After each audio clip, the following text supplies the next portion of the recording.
If your 70-year-old mom did something that actually caused her to go to jail, if she actually committed a crime, you are not about to go to jail and leave your little young kids out here for your mom. From Shawn Kingston's mother running $1 million fraud scheme, to Cash Out's mom allegedly co-running a trafficking operation, and DMX's mother abusing him at just 6 years old. In this video, we're breaking down the rappers whose own mothers played a role in their downfall.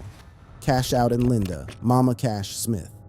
8. So you already know when the feds put the word mother right next to sex trafficking and RICO enterprise in the same indictment. We are not in regular bad decision territory anymore. This is a whole different level of dark, and that is exactly where the story of Cash Out, born John Michael Gibson out of Atlanta, and his mama Linda Smith, who the streets knew as Mama Cash, starts and ends. Cash Out had a real one back in the early 2010s. Cashing Out was knocking from every speaker in every city. That was his moment, genuine hit. But what happened in the years after that hit? Bro and his mama built what federal prosecutors straight up called a sex trafficking RICO enterprise that ran all the way back to 2013. And the vehicle they used to do it? His own music label, Pyrez Music Group LLC. They were out here pulling women at gas stations and promising them a music career. One woman testified she was told she'd get help getting her kids back. Instead, she was taken to a house in Fulton County, raped at gunpoint by Cash Out and his cousin, then forced onto the streets at $40 for oral, $100 full service. Food got taken away as punishment if she didn't cooperate. Another victim said she was being held against her will after nothing more than asking for bus fare. Bank records, hotel logs, text messages, all of it pointed straight at Mama Cash as the money nerve center of the whole operation. Multiple cash accounts, all under her name and aliases. 7 weeks of trial, women crying on the stand. One victim said they had literally stolen her soul and handed her a life sentence. When sentencing came in July 2025, Good morning today, Your Honor. Good morning. I want to start out by thanking you for giving us a fair trial. This man had the nerve to stand up and say he had turned down a 25-year plea deal, rolled the dice at trial, and lost everything. Life plus 70 years, plus sex offender registration on top. Mama Cash caught 30 years, 20 for RICO, 10 for trafficking. And in January 2026, one of the victims came back in civil court and walked away with a $40 million default judgment against him. Career? Gone. Not faded, gone. Buried under a life sentence and a $40 million tab. If Cash Out and Mama Cash is the most criminal version of this story, the next one on our list is a different flavor of the same poison. A mama who loved her son so much, she helped him run $1 million scam until the feds kicked down the door. Shawn Kingston and Janice Turner. Yo, the Shawn Kingston situation genuinely reads like a movie, and not a good one. This is a dude who had a #1 record at like 15, 16 years old. Beautiful Girls was everywhere in 2007. The world was his. Fast forward to 2025, and he is sobbing in a Florida federal courtroom screaming for them not to handcuff his mama. That is the arc. That is how far this went. Kingston and his mother, Janice Turner, got convicted in March 2025. All 5 counts, no mercy, conspiracy, plus 4 separate wire fraud charges. The hustle? They would pull up to luxury showrooms, car dealerships, jewelry spots, electronics retailers, drop the Kingston name, load up on over $1 million worth of goods, then ghost with fake wire transfer receipts. We're talking a bulletproof Escalade, a $480K watch, a 232-inch TV they pitched using fake Justin Bieber promo videos, implying a Bieber collab that never existed. The audacity is genuinely impressive if it weren't so federal. And Mama Turner? She was the nerve center, the fixer, and she already had a fraud conviction from 2006. This was not a first offense. This was a lifestyle. When the verdict hit, Kingston lost it. He broke down crying in court, yelling, "Protect my mother," as they put the cuffs on her right there in the room. And real talk, that moment hits different, because here is a son, in the complete wreckage of his career and his freedom, still trying to shield the very woman who pulled him into the wreckage. Turner later claimed she faked the wire transfers to protect him from scammers. The Breakfast Club had the only correct response to that logic. If your 70-year-old mom did something that actually caused her to go to jail, if she actually committed a crime, you are not about to go to jail and leave your little young kids out here for your mom. Turner got 5 years plus probation. Kingston got 3.5 years with restitution obligations attached. He apologized in court, said he learned from his actions. The hit that put him on the map at 16, reduced to a federal case number and a prison ID. From Mama co-signing federal crimes, we now got to talk about a situation where the exploitation started before the kid was even old enough to know he was being exploited. Lil RT and his mother.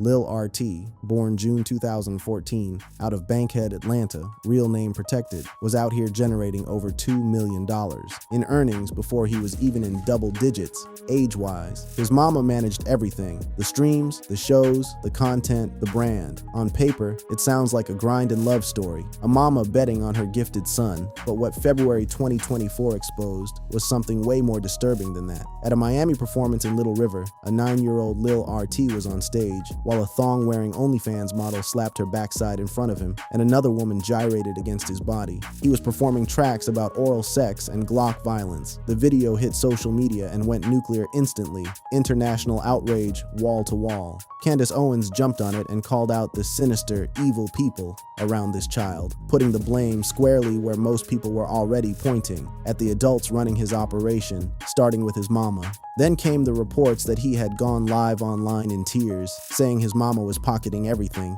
that he had no allowance, that his schooling was being neglected, and that she had been lying about his education in interviews. A 9-year-old reportedly pulling in millions while being denied both his money and his childhood. CPS calls flooded in. The legal whispers never stopped. And the question that still sits unanswered: at what point does a mama's hustle for her kid's future cross into stealing that future from him? Exploitation doesn't always look like what we just described. Sometimes it looks like someone who was supposed to be building your empire and was quietly dismantling it the whole time.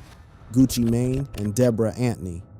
Deborah Antne, Waka Flocka's biological mama, also managed Gucci Mane during one of the most critical periods of early Brick Squad. When that relationship went sideways, what came out of it was one of the wildest federal lawsuits hip-hop has ever produced. Not criminal charges, but a document that reads like a blueprint for how to quietly rob a rapper from the inside. In 2013, Gucci took Antne to federal court, alleging she had been skimming commissions way above 20%, far past industry standard. The lawsuit claimed she put herself down as CFO and corporate secretary of his entities without his knowledge, allegedly forging his signature on paperwork, was releasing his music unauthorized and keeping the royalties, was inflating label expenses to pocket the difference, left him with a whole IRS situation by not handling his taxes, and reportedly took a ring and a necklace on top of all of that. And he filed all of this while he was already locked up. The man was incarcerated and still had to fight his own manager in court. Antne clapped back hard, said his problems came from drugs, greed, and women, but then added she still loved him and would answer if he called. In a separate interview, she gave us the rawest version of how she saw their dynamic. And he was really the street one. It wasn't Gucci, it was him. He was the street guy. Waka hopped on Twitter and made it even louder, turning a legal beef into public family warfare across the whole rap internet. Major outlets ran the story wall to wall. Gucci rebounded hard, built a real empire after prison, and there was even some partial reconciliation later on. But the IRS problems, the lost royalties, the leaked music, all of that came from someone he gave the ultimate trust. Handle my business when I can't handle it myself. And she allegedly took advantage of every inch of that trust. With Antne, the betrayal was hiding in the fine print of management agreements. But what happens when the beef goes fully public, on records, in courtrooms, in the press, for over a decade straight? Eminem and Debbie Nelson. There is almost no relationship in the history of popular music that has been put on blast as hard, as publicly, and for as long as the one between Marshall Mathers and his mama Debbie Nelson. This beef did not stay in the crib, it went platinum. It went on stadium tours. And then it ended in the most gut-punch way possible: grief and silence, when it was already too late to fix anything. The shot started early. My Name Is, in 1999, had the whole world laughing at her expense. Cleaning Out My Closet in 2002 went nuclear with abuse allegations and ended with I Hope You Burn in Hell. Debbie was not about to take that lying down. She filed a $10 million defamation lawsuit, eventually settling for about $25,000, which after attorney fees came out to roughly $1,600 in her pocket. She recorded her own diss track called Dear Marshall. She put out a whole memoir in 2008 saying she was heartbroken that he forgot the good times, trying to get her version of the story out to a world that had already made up its mind. Years of estrangement. The diss tracks kept getting performed performed in stadiums worldwide.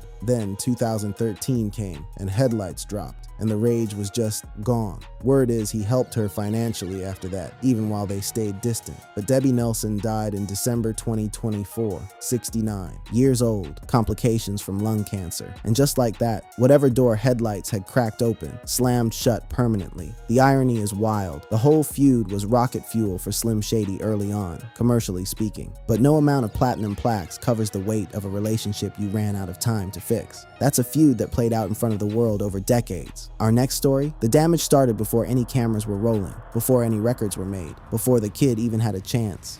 DMX and Arnette Simmons.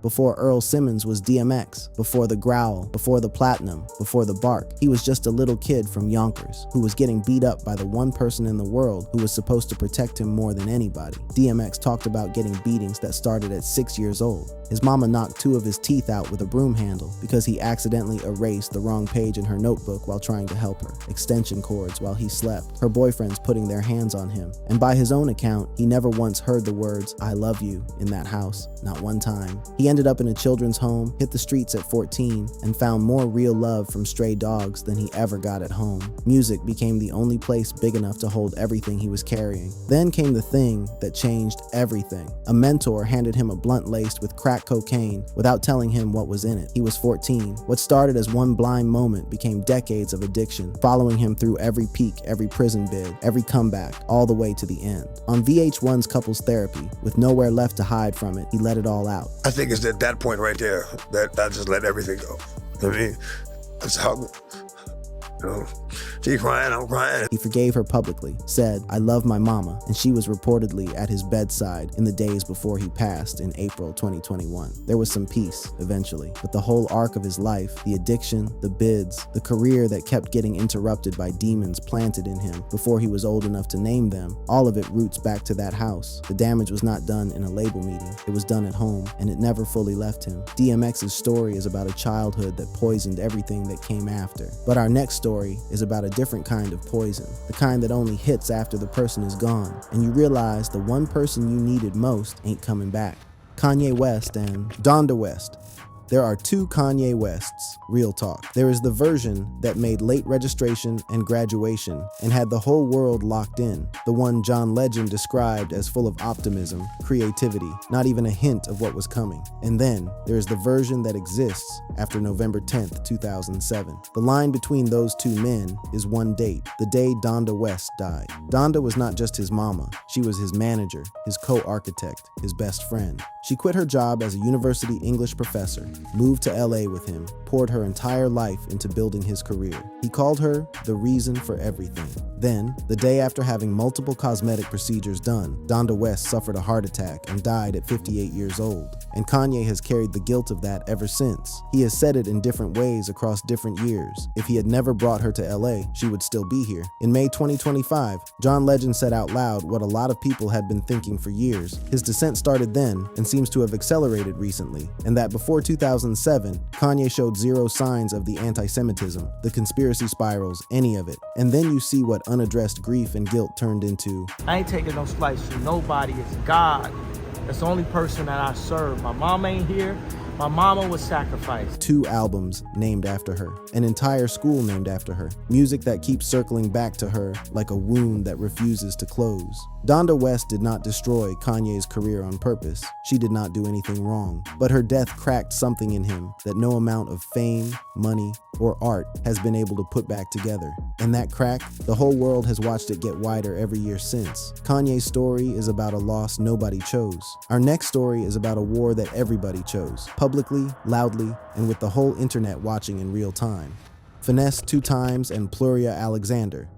August 2025. Finesse2tymes, the Memphis rapper with the loyal street fan base and the raw delivery, found himself in the middle of a family blow-up so loud and so public that 50 Cent felt comfortable inserting himself as relationship counselor, and Finesse ended it by literally changing his profile picture to Eminem. Some things stay in the family. This one did not stay anywhere close. His mama, Pluria Alexander, went on Instagram live in tears and launched a $6,000 GoFundMe for moving expenses, saying her son had cut her off after an argument and left her facing eviction for the third time. In the lives, she painted a picture of a son who was blowing millions on weed, jewelry, and cars while she was struggling with her health and potentially facing legal trouble of her own, called him narcissistic, said he stopped answering her calls. The way she told it, she had watched him come up from nothing, and the moment he had something, she got left behind. Finesse did what rappers do when the pain is too real for a statement. He put it in bars. 5 years, relatives, family problem, now I feel like Eminem.